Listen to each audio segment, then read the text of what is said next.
এই দেখো শোন, তালাটা মোটামুটি ভালোই, হ্যাঁ, ওয়েটটা মোটামুটি আর কি, মানে সলিড তালা হলে এর থেকে একটু বেশি ওয়েট হতো। এখন এই দেখো, একটা সমস্যা কি, মানে আমার দুইটা চাবি দিয়েছে, তা একটা চাবিতে একটু সমস্যা আছে।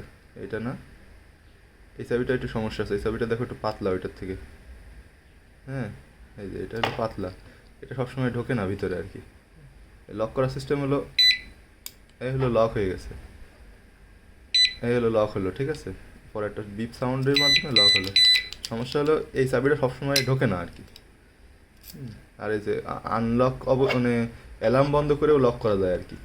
সেক্ষেত্রে এই যে একটা চাপ, ডাবল চাপ, ডাবল শব্দ হলো কিন্তু এর মাধ্যমে।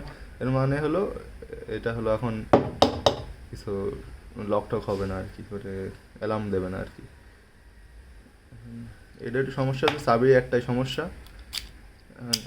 এই যে খুলে ফেললাম, মানে আমি যদি লক অবস্থায় রাখি, এই যে এই অ্যালার্ম হলো চালু হয়ে গেল। এখন আমি যদি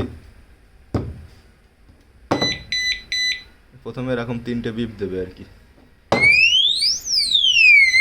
পরবর্তী এই যে, হ্যাঁ, এখন হলো, হ্যাঁ, আনলক হয়ে গেছে।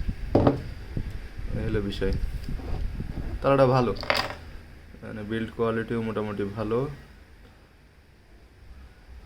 ফিনিশিংও ভালো। এখানে হলো চার্জিং পোর্ট আছে, হলো চার্জ দেওয়া যায়, টাইপ সি চার্জিং পোর্ট আর কি।